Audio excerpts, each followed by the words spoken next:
Hello everyone. Today we will be talking about 5 common mistakes which we usually make in our kitchen.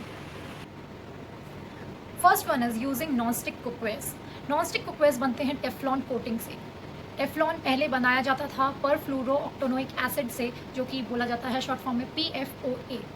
PFOA is a carcinogen and इसीलिए 2015 में इसको Teflon के जो compounds हैं उससे हटा दिया गया एंड इसको रीमॉड्यूलेट करके टेफ्लॉन को फिर से बनाया गया था 2015 में. एंड नाउ जो है अब टेफ्लॉन में PFOA नहीं पाया जाता है, बट स्टिल इसमें जो केमिकल्स यूज़ होते हैं उस पर कंसर्न है, इस पर डाउट है, क्योंकि जब भी टेफ्लॉन को आप एक हाई टेम्परेचर पे आप वो करें, हीट करें, तो उसमें फ्यूम्स निकलती हैं and when you inhale this fumes then you can get polymer fume fever, or it is also called Teflon fever.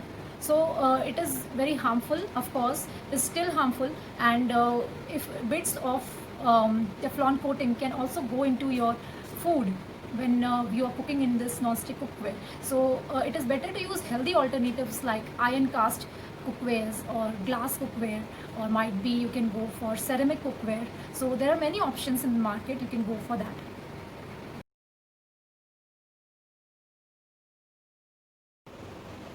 Using plastic materials in kitchen. Plastic हमारे किचन में हर जगह होता है, might be in forms of containers, storage boxes और plates और spoons और lunch boxes और fridge bottles. It is there everywhere and removing plastic ये बहुत ईजी नहीं होता है. It is not one day's job, but we have to start minimizing the use of plastic because plastic starts leaching into our food above 70 degree temperature Celsius. And जब हमारी body में ये जो केमिकल्स होते हैं जो प्लास्टिक से Leach होते हैं हाई डोजेस पर जाते हैं हमारी बॉडी में, तो there are variety of problem which can we can face those health issues, जैसे कि आपका लिवर प्रॉब्लम है, थायराइड प्रॉब्लम है, इनफर्टिलिटी इशूज़ हो सकते हैं, and there are many type of cancers which are link to plastic. High cholesterol can be one of the issues. So it is better we avoid this plastic. And the main type of chemicals, जो दो main type के chemicals हैं जो link किए जाते हैं plastic से, that is BPA and phthalates. And also there is one thing that plastic में अगर आप कुछ भी फैटी, सॉल्टी, एसिडिक या कुछ भी गर्म रखते हैं तो migration of plastic into the food that is very very quick. So it is better that we avoid plastic, and we start replacing all the plastic containers and boxes from our kitchen, and we can get it changed, and we can use glass utensils, glass cookwares, or might be stainless steel is a good option, or copper is a good option, and that would be a better idea.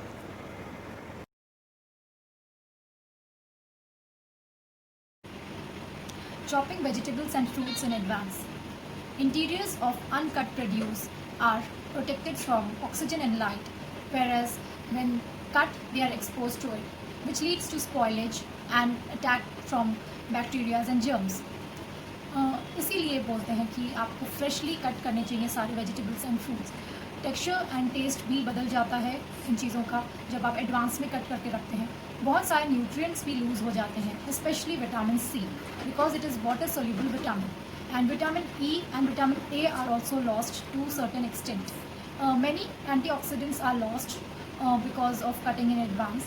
So it is always recommended जब भी आपको कोई vegetable prepare करनी हो या जब fruit कोई खाना हो तभी उसको चॉप करें, ना कि एडवांस में कट करके रखिए.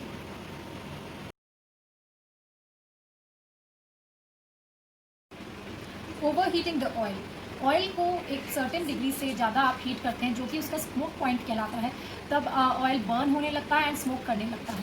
इस पॉइंट से ज़्यादा हीट करने पे उसमें ऑयल में क्रिएट होते हैं free radicals. These free radicals are harmful for our health and these are cancer causing. और इसीलिए हमें कभी भी ऑयल को ओवरहीट नहीं करना चाहिए. एंड ऑब्वियसली हमें फ्राई नहीं करना चाहिए food. Frying is not good for our health. इसका इंडिकेशन सिंपल है कि जब भी ऑयल में से आप देखें गैशियस फ्यूम्स निकल रही हैं, so that is the time you should not be using the oil, और you should not inhale these fumes because it is dangerous for our health.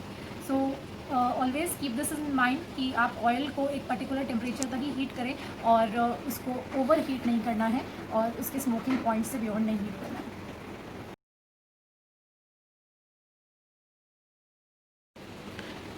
Using refined salt. Refined salt can cause a lot of health issues like heart issues, swelling, edema, hypertension, high cholesterol, and the list goes on and on.